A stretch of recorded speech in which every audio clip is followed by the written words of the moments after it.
స్తుతి శతకములోని 11వ శ్లోకానికి మనం ప్రవేశించాం. రాకా చంద్ర సమాన కాంతివదన నాకాధిరాజస్తుతా మూకానామపి కుర్వతి సురధునీ నీకాశవాగ్వైభవం. శ్రీకాంచీనగరీ విహారరసికా శోకాపహంత్రీ సతాం ఏకా పుణ్య పరంపరా పశుపతేరాకారిణి రాజ్యతే. మనకి మూక సారం శ్లోకాల్లో మనం చేసిన వాటిలో మొదటి శ్లోకం ఇది. కంచి పరమాచార్య మూక పంచశతి నుంచి మూక సారం అని ఒక 31 శ్లోకాలు చాలా ముఖ్యమైనవని తీసి ఇచ్చిన వాటిల్లో మొదటి శ్లోకం ఇది పెట్టారు. అంటే దీనికి మూక పంచశతికి దాని వైభవానికి అసలు ఈ శ్లోకానికి చాలా కనెక్షన్ ఉంది. అందుకనే మొదటి శ్లోకం ఇది పెట్టారు. ఆర్యాశతకంలోంచి ఏవి పెట్టలే, పాదారవిందంలోంచి పెట్టలే. మొదట స్తుతి శతకానికి వెళ్ళి అందులో ఈ 11, 12, 2 శ్లోకాలు పెట్టారు. అంటే వాటికి ఉన్న ప్రాముఖ్యత ఏమిటో మనం అర్థం చేసుకోవాలి. ప్రతిపదార్థానికి వస్తే రాకాచంద్ర అంటే రాకాచంద్రుడు అంటే పౌర్ణమి నాటి చంద్రుడు. పూర్ణ చంద్రునితో సమాన కాంతి, పోల్చదగిన కాంతిమంతమైన వదన ముఖము కలిగినట్టియు నాక అధిరాజస్తుత. నాకము అంటే స్వర్గము. నాక అధిరాజు అంటే ఎవరు? ఇంద్రుడు. ఆ స్వర్గాధిపతి ఇంద్రునిచే స్తుతింపబడినట్టియు మూకానామపి మూగవారులకు కూడా సురధుని నీకాశ. సురధుని అంటే ధుని అంటే అంటే నది. సురధుని అంటే దేవ నది అంటే ఆకాశ గంగ. నీకాశ అంటే ఈక్వల్ టు, పోల్చదగిన, సిమిలర్ అలాంటిదన్నమాట. ఆకాశ గంగతో సమానమవు వాగ్వైభవం, వాక్కుల అతిశయమును. అంటే అద్భుతమైన వాక్కులు. అంటే ఆ మాటలకి ఇప్పుడు మన ఈ మూక పంచశతిలో శ్లోకాలు ఎలా ఉన్నాయి మనకి? ఒక్కొక్క శ్లోకం ఒక్కొక్క ఆణిముత్యం. అటువంటి అందులో పొల్లుపోయే ఒక్క అక్షరం కూడా ఉండదు. ఎక్స్ట్రా ఏమీ ఉండవు. ఏది ముఖ్యమో ఆ మాటలు మాత్రమే అందులో ఉంటాయి. అది అర్థం అన్నమాట. వాగ్వైభవం అంటే వాక్కుల అతిశయమును కుర్వతి చేయుచున్నట్టియు సతాం సత్పురుషులకు శోక అపహంత్రి. శోకమును అపహంత్రి అంటే రిమూవర్, పోగొట్టునట్టియు శ్రీకాంచీ నగరీ విహార రసిక. శ్రీకాంచీ పట్టణమందు విహరించుటలో ఆసక్తి గలదియు. శ్రీ అన్నారు కాంచీ ముందర. ఆ శ్రీ అంటే శ్రీ అనేది చాలా శుభాలకి అద్భుతంగా శ్రీ అని చెప్పుకుంటాం మనం. శ్రీ విద్య అలా శ్రీ దేని ముందరైనా మనం కలిపామంటే అది శుభ పరంపర, శోభ కలిగినట్టి అని అర్థం. అటువంటిది శ్రీ కాంచీ నగరి అంటే కాంచీ నగరిలో ఉన్న శోభ అంతా. అవిహార రసిక విహరించడంలో ఆసక్తి కలిగినదియు పశుపతేహే శివుని యొక్క ఆకారిణి ఆకారము గలదియై ఏకా పుణ్య పరంపర. ఇక్కడ ఆకారము గలదియే అంటే పుణ్య పరంపర ఆకారిణి. ఆ శివుని యొక్క ఏ పుణ్యాల పోగు అనుకుంటున్నామో ఆ పోవు యొక్క ఆకారం అన్నమాట ఆవిడ. ఆ పుణ్య పరంపర ఏక. ఏక అంటే ఆ ఒక్కటి అంతే, యునిక్, ఇంకా అలాంటిది ఇంకొకటి లేదు అని అర్థం. ఏక అంటే విశిష్టమైన పుణ్యాల రాశి. ఏకా పుణ్యపర రాజతే విరాజిల్లుచున్నది. అంటే ఈ శ్లోకంలో మూగ వాళ్ళకి కూడా అమ్మవారి యొక్క కృపా కటాక్షాలు కలిగితే వాళ్ళ వాక్కు ప్రవాహము ఎంత అద్భుతంగా ఉంటుంది అనే దాని యొక్క ఆ ఎగ్జాంపుల్ చెప్తున్నారనమాట. సురధుని అంటే దేవనది. సుర దేవతలు, ధుని అంటే నది, దేవనది, ఆకాశగంగ. ధుని అంటే ధ్వనించున్నది అని కూడా అర్థం. అది ఏదైనా ఎక్కడైనా మనం చూస్తే ఒక జల ప్రవాహం ఉందనుకోండి, అక్కడ వాటర్ ఫాల్స్, మనం అక్కడికి వెళ్తే చాలా ఆ ఒక చప్పుడు ఉంటుంది, బాగా నీళ్ళ చప్పుడు. ఆ జలానికి కదులుతున్నప్పుడు ఒక ఆ శబ్దం ఉంటుంది. ఆ శబ్దం, ఆ ధ్వని అన్నమాట. అది ఆకాశంలోంచి కిందకి పడుతోంది అనుకోండి, ఎంత వేగంగా ఉంటుంది. పైనుంచి కిందకి పడుతున్న ఏ వస్తువుకైనా చాలా వేగం ఉంటుంది. సమతలంగా ఉన్న దాని మీద ప్రవహించేది వేరు, పైనుంచి కిందకు వస్తువు పడుతున్నప్పుడో, నీళ్లు పడుతున్నప్పుడో దానికి చాలా వేగం ఉంటుంది. అటువంటి వేగం అన్నమాట.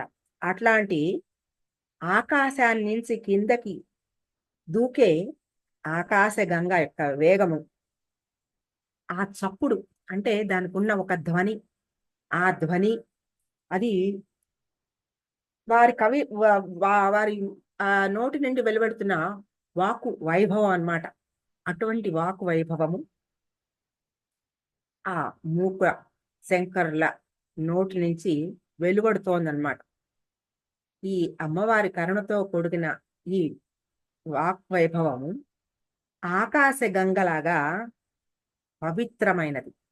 అంతే కదా, ఆకాశగంగ పైనుంచి వస్తున్నప్పుడు ఎంత స్వచ్ఛత, పవిత్రత ఉంటుంది. అటువంటి స్వచ్ఛత, పవిత్రత ఆయన వాక్కులకు కూడా వచ్చింది. అది అమ్మవారి కరుణ కటాక్షం తప్ప ఇంకేదీ లేదు అని చెప్తున్నారు. తర్వాత శ్రీ కాంచీ నగరి విహార రసిక అంటే, ఈ శ్రీ కాంచి అంటే చాలా గ్లోరియస్ అక్క. ఆవిడ అక్కడ రావడం వలన కాంచీ నగరానికే ఒక వెలుగు వైభవము వచ్చేసింది. కాబట్టి అది శ్రీకాంచి అయిపోయింది. ఆ శ్రీకాంచి నగరి విహార రసిక అనడంలోట అమ్మవారికి మణిద్వీపంలో ఉండే శ్రీనగరంలో ఉండడం కన్నా కూడా కాంచీ నగరంలో ఉండడమే ఎక్కువ ఇష్టంగా ఉంటుంది. అక్కడ చరించడమే ఆవిడకి ఎక్కువ ఇష్టము, ఆసక్తి కలిగినదని చెప్తున్నారు. తర్వాత ఆకారిణి అంటే శివుడి యొక్క పుణ్య పరంపర. అంటే మనం ఎప్పుడు తెలుసుకున్నట్టు శివుడు అమ్మవారు ఇద్దరు ఒకళ్ళ కోసం ఒకళ్ళు చేసిన తపస్సు ఫలితమే వాళ్ళిద్దరూ ఒకళ్ళనొకళ్ళు పొందారని. ఆయన చేసిన పరంపర అంతా ఒక పోగు చేసేస్తే, ఆ పోగు అంతా ఘనీభవిస్తే ఆవిడలాగా అయింది. అలాగే ఆవిడ చేసిన పరంపర అంతా ఒక పోగు చేస్తే ఆయన అయ్యాడు, ఏకామ్రనాథుడు అయ్యాడు ఆయన. ఆ ఏకామరనాథుడుగా ఆవిడని చేపట్టాడాయన. అలాగా ఒకళ్ళ కోసం ఒకళ్ళు చేసిన పుణ్య పరంపర పోగు ఘనం అది ఆ దేవిగా, ఆ శివుడిగా సాక్షాత్కరించారనే మాట ఇక్కడ మనకి చెప్తున్నారు. ఆకారిణి అంటే అలా ఆ ఆకారం ధరించినది, ఆయన పుణ్యాల పోగంతా కూడా ఆకారం ధరించినది అని ఒక మాట. ఆకారిణి అంటే పిలుచున్నది అని కూడా ఒక అర్థం ఉంది. పిలిచేది. ఆవిడ్ని మనం పిలిస్తే అమ్మా తల్లి అని ప్రార్థన చేస్తే ఆయన కూడా పిలుచుకుని వస్తుంటాడు ఆవిడ. అందుకని మన ఆవిడ్ని ధ్యానం చేస్తే ఆయన కూడా మన ధ్యానంలోకి వచ్చేస్తారు. ఎందుకంటే ఆవిడ ఆయన లేకుండా రాదు. ధనారీశ్వర తత్వం కదా. అందుకని ఒకళ్ళని పిలిస్తే ఒకళ్ళు ఖచ్చితంగా వస్తారు. కాబట్టి మనం ఆవిడని పిలిస్తే పశుపతిని కూడా పిలుచుకుని వస్తుంది ఆవిడ. అలాగా సతాం శోకాపహంత్రి సతాం, ఇందులో శోక అపహంత్రి సతాం అని చెప్పారు. ఈ మాట అంటే సతాం అంటే సత్పురుషుల, ఈ సత్పురుషులకి శోకాన్ని పూర్తిగా పోగొడుతుంది అంటే. శోకం పోగొడుతుంది అంటే శోకం ఎలా పోతుంది? అసలు ఈ శోకం ఎందుకు వచ్చింది? జ్ఞానం లేకపోవడం వల్ల, అజ్ఞానం వలన వచ్చిన శోకం ఇది. ఇది ఒక జన్మల చట్రం. ఈ చట్రంలో ఒక జన్మ తర్వాత ఒక జన్మ, ఒక జన్మ తర్వాత ఒక జన్మ. ప్రతి జన్మలోనూ పుట్టడం గిట్టడం, బంధాలు అనుబంధాలు, ఈ బంధాల వలన కొంత చిక్కుపడడం, ఆ చిక్కులో నుంచి కొంచెం అవి మనకి కొంచెం మనం అనుకున్నవి జరగకపోయినప్పుడు బాధ, జరిగినప్పుడు సంతోషము, ఇవన్నీ కూడా దేనివల్ల వస్తుంది? ఇన్ని జన్మలు చేసిన, ఇన్ని జన్మల్లో ప్రతి జన్మలోనూ ఇవన్నీ పొందుతూనే ఉన్నా, ఈ పొందుతున్నవన్నీ కూడా అసలు ఇది నిజం కాదు, ఇదంతా మిథ్య, అసలైన విషయం వేరే ఉంది అనే ఇహానికి పరానికి తేడా తెలియక జీవి కొట్టుకుంటున్నప్పుడు, అసలు తేట తెల్లంగా పరం ఏమిటో ఇహమేమిటో తెలియజేస్తే ఆ ఆ సతాం జ్ఞానులకి అప్పుడు ఆ జ్ఞానం చేత అమ్మవారు వాళ్ళకి ఆ జ్ఞానాన్ని కలిగించి శోకాన్ని పోగొడుతుంది. ఇది నాదే, నేను నాది నేను పోగొట్టుకున్నాను అంటే బాధ అనే భావంతో బాధ వస్తుంది. అసలు ఏది నాది? ఇదేమిటది? ఇది మిథ్య. ఇందులో ఉన్న అందరూ కూడా నా వాళ్ళని నేను అనుకుంటున్నాను కానీ నా వాళ్ళు కాని వాళ్ళు ఎవరున్నారు? అలా ప్రతి వాళ్ళలోనూ ఒక శక్తిని, చైతన్యాన్ని చూడగలిగినప్పుడు నేను నా వాళ్ళు అనే ఒక గిరి ఉండదు. విశాలం అయిపోతుంది ప్రపంచం అంతా. అప్పుడు నాకే అన్నీ నాకే కావాలనే లోభము, మోహము రావు. ఈ లోభము, మోహము ఎప్పుడు రావో ఆనందం ఎప్పుడు నిశ్చలంగా ఉంటుంది. అటువంటి ఆ ఆనందాన్ని అమ్మవారు ప్రసాదిస్తుందన్నమాట. శోకాపహంత్రి సతాం, ఈ మాటకి ఇంత అర్థం ఉంది. అంటే ఎవరైతే ఆవిడ ధ్యానం చేస్తూ ఉంటారో, ఆ ధ్యానంతో నిదానంగా అసలు విషయం తేట తెల్లమయ్యి, ఏది తెలిసితే మోక్షము, తెలియకుంటే బంధము అని అన్నమాచార్యుల వారు కూడా చెప్పారు. తెలిస్తే మోక్షం, ఇదేమి కాదు. ఇందులో ఈ బంధాలన్నీ కూడా వేటికవి నేను కల్పించుకుని తెచ్చుకున్నవి. ఈ బంధాలన్నీ గనక నేను వదిలేస్తే వదిలిపోయేవే. అంతేగాని నేను ఇదే శాశ్వతం అనుకుని దీన్నే పట్టుకుని అయ్యో నాకు ఇది జరగలేదు, అయ్యో నాకు ఈ కష్టం వచ్చింది, నాకు ఈ నష్టం వచ్చింది అనే ఒక భావంతో ఇమిడిపోయి, అది తెలియకపోతే అది బంధం. తెలుసుకుంటే ఏది నాది, ఏది నా వంతు, నాకు వచ్చినది ఏది, నేను పొందవలసినది ఏది, ఈ తెలుసుకోవడం వలన వచ్చేది మోక్షం. అది ఆ తెలుసుకోగలిగిన వాళ్ళకి ఆ జ్ఞానాన్ని ప్రసాదించి ఆ ఆ బంధనాల్లోంచి విడిపించి వాళ్ళకి శోకాపహంత్రి చేస్తుంది ఆవిడ. అటువంటి మూగవాళ్ళకు కూడా అనర్గళ కవితాధార వస్తుంది అని చెప్పి, ఈ మూక పంచశతికి మూలాధారంగా ఉన్నది శ్లోకం ఇది. ఎవరికైనా సరే, మూగవాడైనా సరే అనర్గళంగా అంటే ఎక్కడా ఆపకుండా ఇన్ని 500 శ్లోకాలు చెప్పగలిగిన ఒక శక్తిని ప్రసాదిస్తుంది ఆవిడ అని చెప్పగలిగిన మూలాధారమైన శ్లోకం ఇది. అందుకనే ఆ మూకసారానికి మొదటి శ్లోకం ఇది పెట్టారు స్వాముల వారు. తర్వాత పున్నమ చంద్రునితో సమానమైన కాంతి కలిగిన ముఖము గలది. తర్వాత ఇంద్రునిచే స్తుతింపబడినది. మూగవారికి కూడా వాగ్వైభవమును కలిగించున్నట్టుది. శ్రీకాంచీ నగరయందు అభిరుచి కలిగినది. అక్కడ ఉండడంలో ఆవిడకి ఇష్టం. సత్పురుషులలో శోకాన్ని జ్ఞానముతో పోగొట్టున్నది.